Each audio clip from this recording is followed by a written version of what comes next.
Assalamualaikum warahmatullahi wabarakatuh. Kami di sini ingin mempresentasikan tentang manajemen proyek. Next.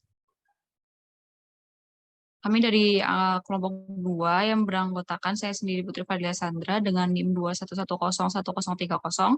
Selanjutnya Selvia Resti Pramudita dengan NIM 211101031. Vena Nur Mustika dengan NIM 211101032. Dan terakhir Sonia Rachel Dwi Laura Boru Sigalinggi dengan NIM 211101033. Selanjutnya tentang definisi work breakdown struktur akan dibacakan oleh Selvia Resti Pramudita. Baik, yang pertama ada definisi WBS atau work breakdown struktur, merupakan susunan pekerjaan yang lengkap selama perkembangan dan pelaksanaan proyek. Biasanya bentuk WBS ini seperti piramida dan menggambarkan aktivitas pekerjaan. Pada susunan WBS terdapat level-level pekerjaan di mana semakin ke bawah levelnya, maka naik dan menggambarkan pekerjaan yang lebih spesifik daripada level di atasnya. Selanjutnya, tujuan dan manfaat dari work breakdown struktur akan dibacakan oleh Vena Nur Mustika. Baik, tujuan dan manfaat work breakdown struktur yaitu untuk membantu manajer proyek dan tim proyek dalam mengorganisasi dan mengatur pekerjaan yang harus dilakukan dalam proyek secara terstruktur. Beberapa tujuan umum dari penggunaan WBS itu sendiri yaitu memecah tugas besar menjadi bagian yang lebih kecil sehingga lebih mudah untuk memantau kemajuan proyek. Kemudian membantu menentukan anggaran, waktu, dan sumber daya yang diperlukan. Membantu mengkomunikasikan rencana proyek dengan lebih jelas dan mudah dipahami oleh seluruh anggota tim dan stakeholder proyek.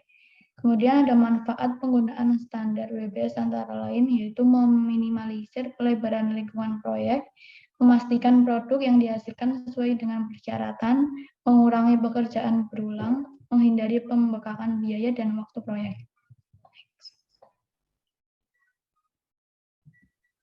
Selanjutnya, ada tujuan dan manfaat pemasangan jaringan sensor untuk memantau kualitas udara di kampus. Tujuan dari proyek ini itu untuk memantau kualitas udara di kampus, mendapatkan informasi yang akurat dan real time tentang kualitas udara di dalam dan di sekitar kampus. Sedangkan untuk manfaat itu diharapkan dari proyek pemasangan jaringan sensor untuk memantau kualitas udara di kampus ini seperti meningkatkan kesehatan dan kesejahteraan mahasiswa, staf, dan fakultas dengan mengurangi paparan terhadap polusi udara yang dapat berdampak buruk pada kesehatan.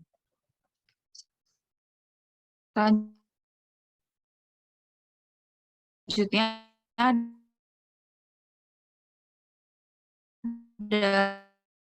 hierarki work breakdown untuk terima kasih. Selanjutnya ada hierarki WBS pemasangan sensor untuk memantau kualitas udara di kampus.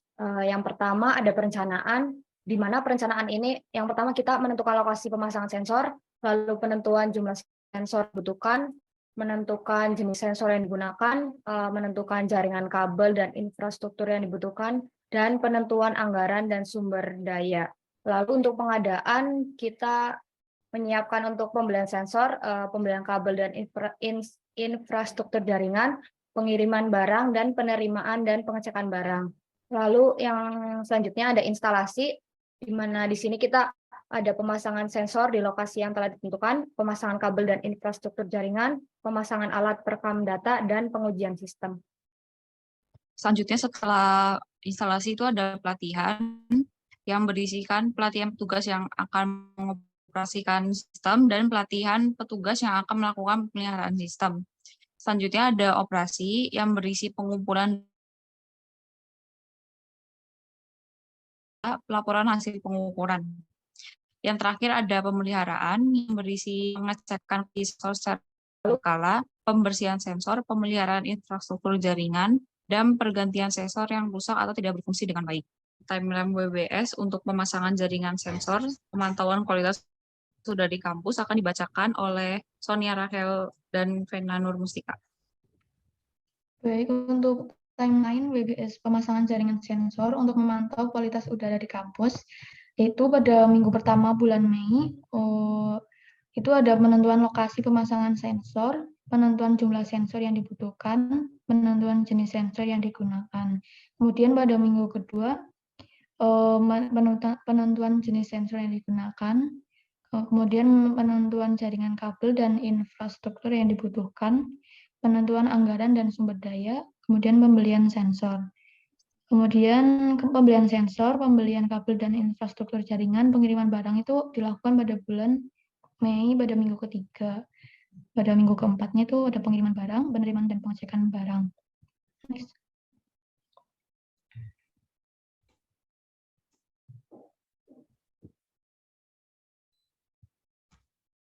Selanjutnya pada bulan Juni itu ada pada minggu pertama ada pemasangan alat perekam data, pelatihan petugas yang akan mengoperasikan sistem. Pada minggu kedua itu ada pelatihan petugas yang akan melakukan pemilihan sistem, pengumpulan data sensor, dan di minggu ketiga itu ada pemantauan data dari sensor, pemantauan kualitas udara secara real-time, dan pengolahan data. Dan pada bulan Juli itu ada pelaporan hasil pengukuran pembersihan sensor, pemeliharaan infrastruktur jaringan, dan pergantian sensor yang rusak atau tidak berfungsi dengan baik.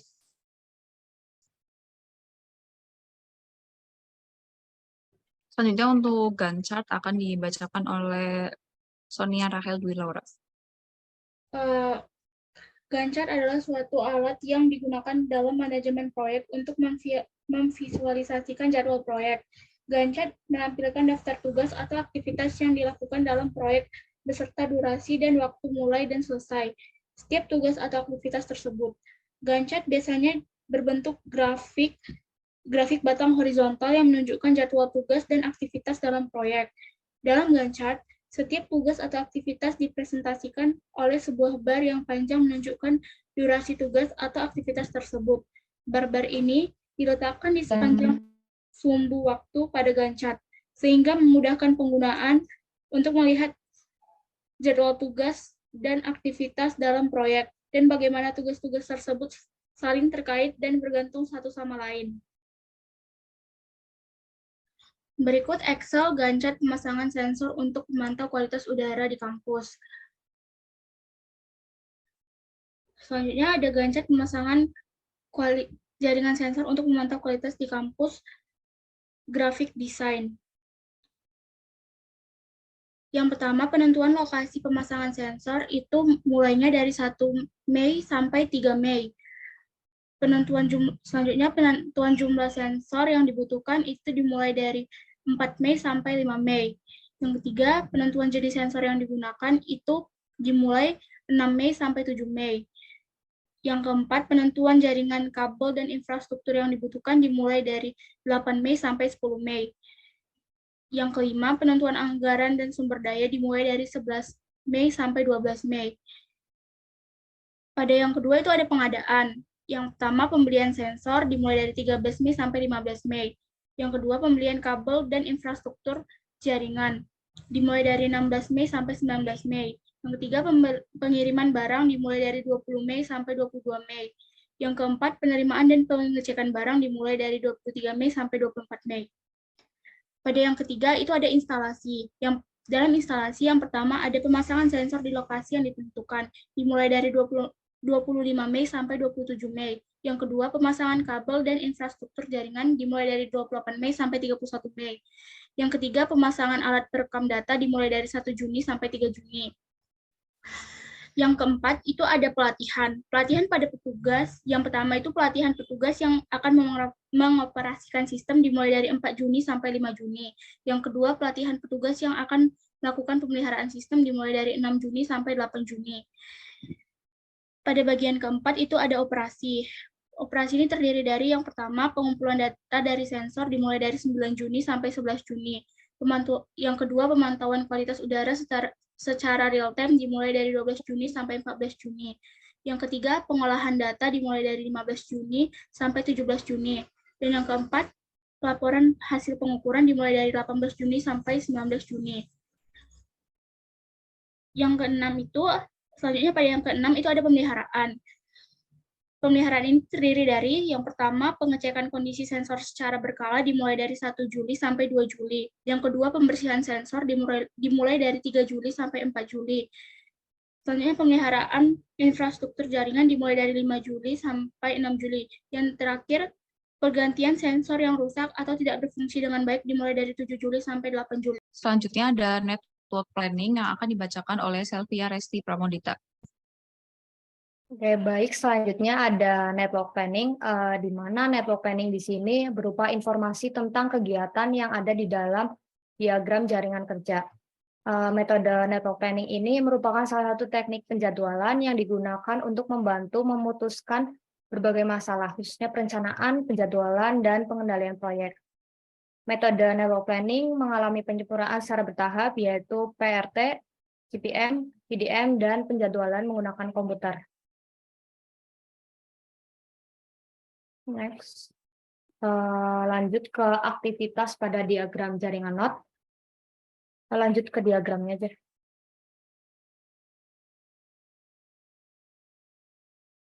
Jadi yang pertama ada A, di mana A ini penentuan lokasi pemasangan sensor, yang dilanjut dengan B dan C, yaitu penentuan jumlah sensor dan penentuan jenis sensor.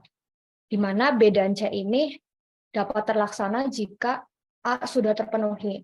Lalu lanjut yang D, ada penentuan jaringan kabel dan infrastruktur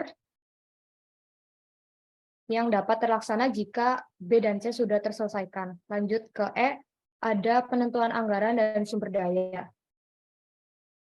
Yang dilanjut dengan FG, yaitu pembelian sensor dan pembelian kabel.